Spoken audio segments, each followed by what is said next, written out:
அன்பார்ந்த தோழர்களே, என் உயிரின் உயிரான விடுதலை சிறுத்தைகளே, அனைவருக்கும் வணக்கம்.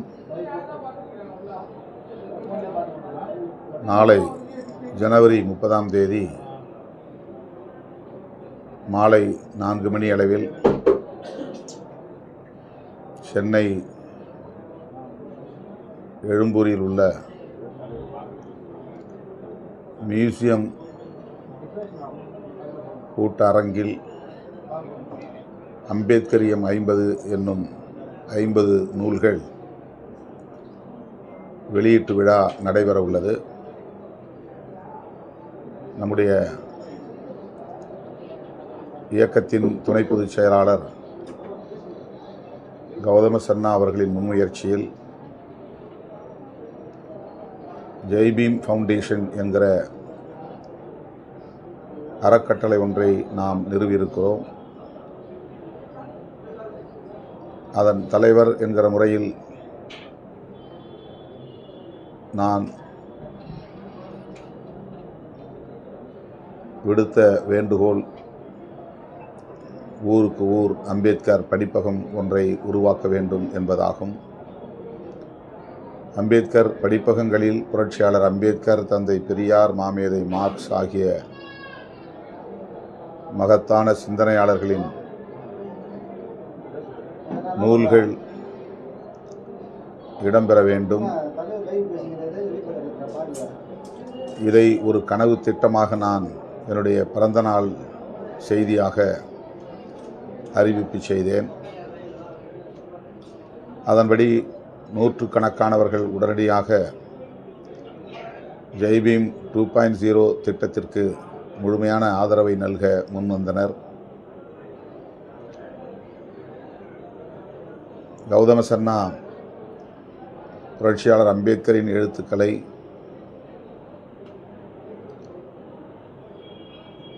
தலைப்புக்கு ஏற்றவாறு தொகுத்து 50 நூல்களாக பதிப்பித்திருக்கிறார்.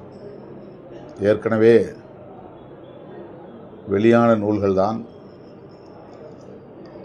ஆனால் அவற்றை முறைப்படுத்தி பொருளாதாரம் என்றால் பொருளாதாரம் தொடர்பான நூல்கள், தத்துவம் என்றால் தத்துவம் தொடர்பான நூல்கள், அரசியல் என்றால் அரசியல் தொடர்பான நூல்கள் என்று அவற்றை ஒவ்வொரு தலைப்பின் கீழ் தொகுக்கும் பணியில் அவர் ஈடுபட்டார். அதனை வெற்றிகரமாக முடித்திருக்கிறார்.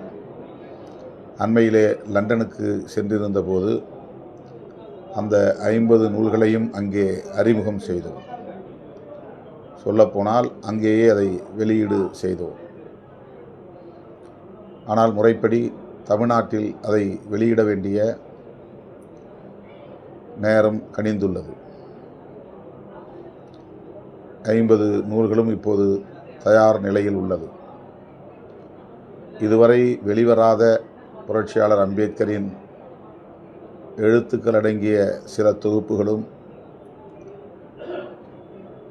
இத்துடன் இந்த 50 நூல்களுடன் பதிப்பிக்கப்பட்டுள்ளது. அந்த நூல்களும் வெளியிட உள்ளோம். இந்த திட்டத்தில் இணைந்த தோழர்கள் முன்பணம் செலுத்தியிருக்கிறார்கள். இந்த 50 நூல்களுக்கும் தலா 11,000 ரூபாய் செலுத்த வேண்டும் என்று நாம் கோரியிருந்தோம். அதனை முழுமையாக செலுத்தியவர்கள் மிக குறைவு. பகுதி அளவிலே செலுத்தியிருப்பவர்கள் கணிசமான பேர் உள்ளனர். முதல் தவணை என்கிற பெயரில் மிகவும் குறைவான தொகையை செலுத்தி பதிவு செய்திருக்கிறவர்களும் கணிசமாக உள்ளனர். பதிவு செய்து கொண்ட அனைவரும் முழுமையான தொகையை செலுத்தியிருந்தால் இந்த பணிகளில் தேக்கம் ஏற்பட்டிருக்காது. இன்னும் பதிப்பகத்திற்கு செலுத்த வேண்டிய தொகை ஏராளம் உள்ளது. என்றாலும் கூட அந்த பாக்கியை அப்படியே வைத்துக்கொண்டே இந்த 50 நூல்களையும் நாம் நாளை வெளியிடுகிறோம். ஜனவரி 30ஆம் தேதி மாலை 4 மணி அளவில் சென்னை எழும்பூரில் உள்ள மியூசியம் வளாகத்திற்குள் இருக்கும் கூட்ட அரங்கில், கான்ஃபரன்ஸ் ஹால், இந்த விழா நடைபெற உள்ளது. இதில் முன்பதிவு செய்து கொண்ட தோழர்கள் மட்டுமில்லாமல் இயக்கத்தின் முன்னோடிகள் இதில் பங்கேற்று சிறப்பிக்க வேண்டும் என்று கேட்டுக்கொள்கிறேன். முழுமையாக பணம் செலுத்தியவர்கள், பாதியளவு பணம் செலுத்தியவர்கள் அனைவருக்கும் நாளை 50 தொகுதிகள் அடங்கிய புத்தகங்கள் ஒப்படைக்க உள்ளன. பாதியளவில் பணம் செலுத்தியவர்கள் நாளை மீதி பணத்தையும் செலுத்த வேண்டும் என்று கேட்டுக்கொள்கிறேன். புதிதாக பணம் செலுத்தி பெற்றுக்கொள்ளக்கூடியவர்களும் நாளை பெற்றுக்கொள்ளலாம். அல்லது கொஞ்சம் பணம் செலுத்தி முன்பதிவு செய்து கொள்ளக்கூடியவர்களும் நாளை முன்பதிவு செய்து கொள்ளலாம். நாளை நீங்கள் செலுத்தவிருக்கிற தொகையை கொண்டுதான் கூடுதல் புத்தகங்களை நாம் அச்சிட முடியும். பதிப்பகத்திற்கு ஏற்கனவே செலுத்த வேண்டிய பாக்கியையும் செலுத்த முடியும். எனவே முன்பதிவு செய்து கொஞ்சம் பணம் செலுத்தியவர்கள் எஞ்சிய பணத்தை கையோடு கொண்டு வர வேண்டும். அந்த பணத்தை செலுத்திவிட்டு அதற்குரிய ரசீதையும் பெற்றுக்கொள்ள வேண்டும். 50 தொகுதி நூல்களையும் பெற்றுக்கொள்ள வேண்டும். முதலமைச்சர், சில அமைச்சர் பெருமக்கள் ஆகியோரை கொண்டு விரிவான முறையில், சிறப்பான முறையில் இந்த வெளியீட்டு விழாவை நடத்துவதென்று திட்டமிட்டிருந்தோம். தவிர்க்க இயலாத நிலையில் அவ்வாறு முதலமைச்சரை கொண்டு வெளியிட இயலவில்லை. தேர்தல் நெருங்குகிற சூழலில் முதலமைச்சரின் ஒப்புதலுக்காக, இசைவுக்காக நாம் காத்திருக்க இயலாத சூழல் உள்ளது. மேலும் சில மாதங்கள் தள்ளி போட வேண்டிய ஒரு நிலையும் ஏற்பட்டுவிடும். ஆகவே அதற்காக காத்திராமல் நீதியரசர் சந்துரு உள்ளிட்ட ஒரு சில அறிவார்ந்த பெருமக்கள் இந்த நிகழ்விலே பங்கேற்க இருக்கிறார்கள், உரையாற்ற இருக்கிறார்கள்.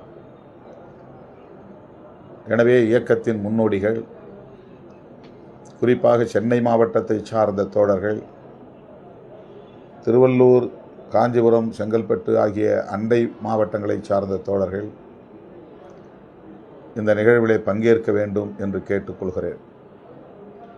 அரசு ஊழியர் ஐக்கிய பேரவையை சார்ந்த தோழர்களும், போக்குவரத்து கழகம் உள்ளிட்ட தொழிலாளர் விடுதலை முன்னணியை சார்ந்த தோழர்களும், ரயில்வே, இதர பொதுத்துறைகள் ஆகியவற்றை சார்ந்த தொழிலாளர்கள், தொழிற்சங்க நிர்வாகிகள் இந்த நிகழ்விலே பங்கேற்று சிறப்பிக்க வேண்டும். இந்த 50 தொகுதிகளுக்குமான தொகையை செலுத்தி அவற்றை பெற்றுக்கொள்ள வேண்டும்.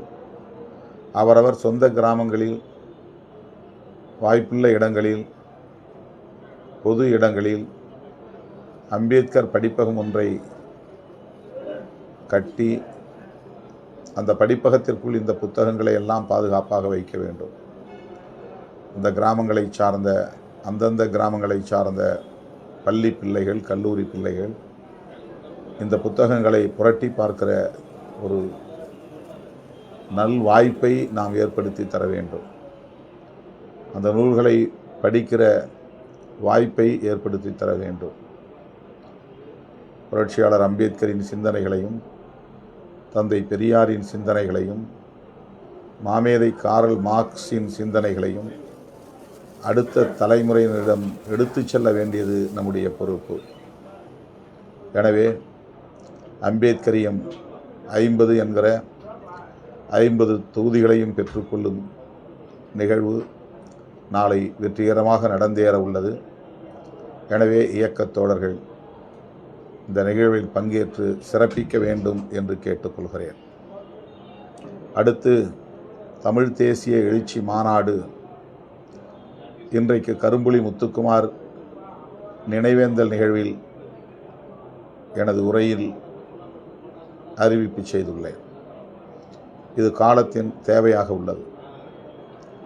வெறும் தேர்தல் அரசியலுக்கான மாநாடாக கருதாமல் கருத்தியல் அடிப்படையிலான ஒரு களமாக அதை கருதி இந்த மாநாட்டை வெற்றிகரமாக நடத்துவதற்கு தோழர்கள் தயாராக வேண்டும். 234 தொகுதி மாவட்ட செயலாளர்கள் மட்டும்தான் அறிவிக்கப்பட்டுள்ளது. இதர மாவட்ட நிர்வாகங்களை, அந்த பொறுப்பாளர்களை இன்னும் நாம் அறிவிக்கவில்லை. 23ஆம் தேதி சிகிச்சை முடிந்து நான் சென்னைக்கு வந்த அந்த நாளில் இருந்து இன்றைக்கு 29, 7 நாட்களாக ஓய்வே இல்லாமல் ஓடிக்கொண்டே இருக்கிறேன். அதற்கென்று நேரம் ஒதுக்க முடியவில்லை. 3 அல்லது 4 மணி நேரம்தான் உடலை கிடத்த முடிகிறது. ஆகவே அந்த பொறுப்பாளர்களை எல்லாம் இன்னும் நான் அறிவிக்க இயலாத நிலை நீடிக்கிறது. மண்டல பொறுப்பாளர்கள் கூட்டம் 2 நாட்களுக்கு முன்பு நடந்தது. அந்த மண்டல பொறுப்பாளர்கள் கூட்டத்தில் அவர்களுக்கான பொறுப்பு என்ன என்பதை எடுத்துரைத்திருக்கிறேன். குறிப்பாக ஒன்றிய நகர பேரூர் நிர்வாகிகளை தேர்வு செய்வதற்கு மாவட்ட செயலாளர்களோடு, மாவட்ட பொறுப்பாளர்களோடு மண்டல பொறுப்பாளர்கள் அமர்ந்து கலந்தாய்வு செய்து அதை தேர்வு செய்து அந்த பட்டியலை என்னிடத்தில் பரிந்துரைக்க வேண்டும். ஏனென்றால் ஒன்றிய அளவில், நகர அளவில், பேரூர் அளவில், மாநகர அளவில் பொறுப்புகளை நானே நியமிக்க வேண்டும் என்றால் அது கடினமானது.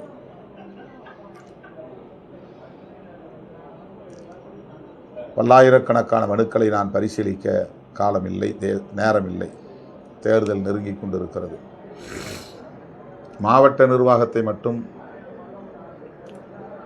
முடிந்தவரையில் நானே தேர்வு செய்துவிட வேண்டும் என்ற முனைப்பில் இருக்கிறேன்.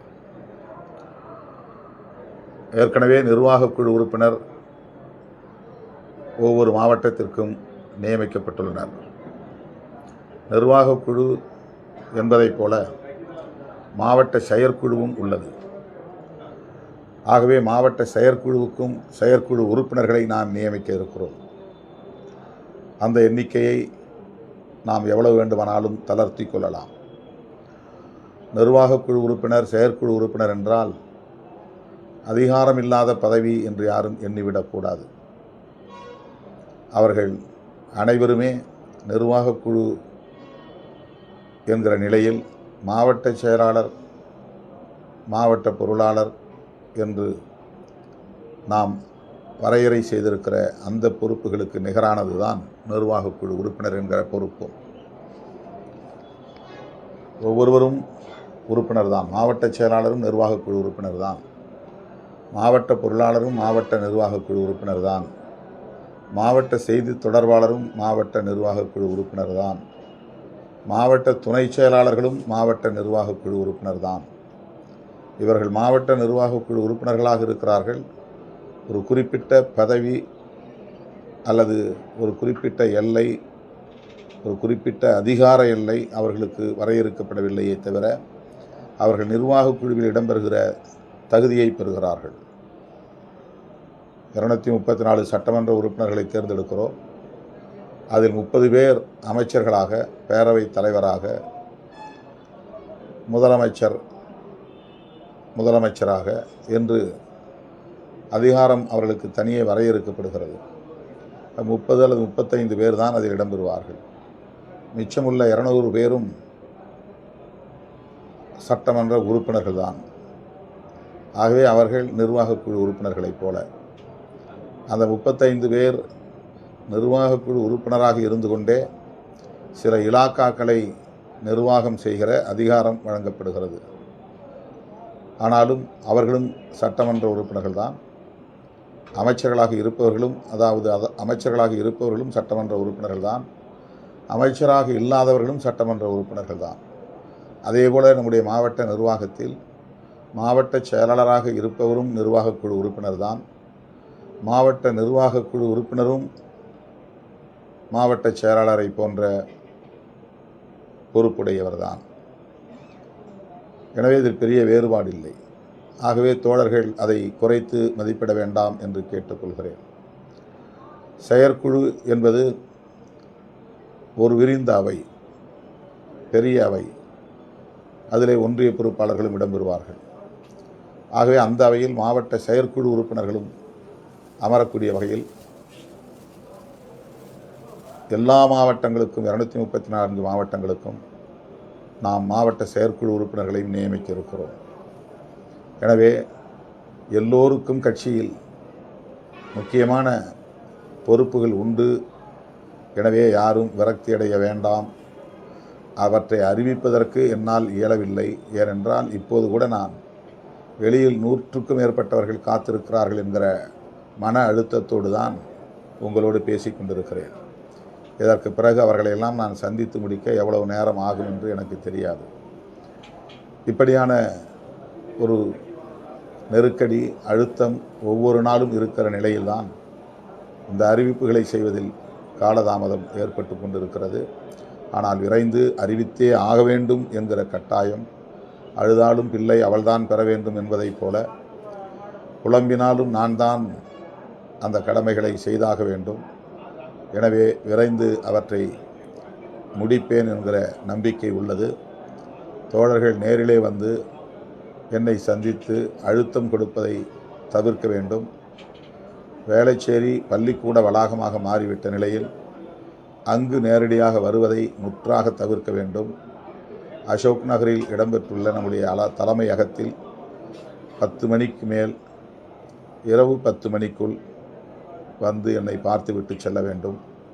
இரவு 10 மணிக்கு மேல் பார்க்கக்கூடாது என்கிற நிலைப்பாட்டை நீங்கள் எடுக்க வேண்டும். உங்களுக்கு ஒரு நாள் 12 மணி ஆனாலும் பார்த்துட்டு போவோம், 1 மணி ஆனாலும் பார்த்துவிட்டு போவோம் அப்படின்னு நீங்கள் ஒரு நாள் உங்கள் உறக்கத்தை தொலைத்து விட்டு காத்திருக்கலாம். ஆனால் எனக்கு ஒவ்வொரு நாளும் சிவராத்திரி தான். எனவே நீங்களே ஒரு நாகரிகமான முடிவுக்கு வர வேண்டும். 8 மணிக்கு மேல் அல்லது அதிகபட்சம் 10 மணிக்கு மேல் அவரை தொல்லை செய்யக்கூடாது என்ற முடிவை நீங்களே எடுக்க வேண்டும். காலையிலிருந்து காத்திருக்கிறேன் என்று சண்டை போடுவது, உரிமையோடு சண்டை போடுகிறீர்கள் என்று நான் எடுத்துக்கொண்டாலும் கூட அது ஒரு நாகரிகமான அணுகுமுறை இல்லை என்பதை நீங்கள் உணர வேண்டும். காலை 6 மணிக்கு நான் வர சொல்லவில்லை.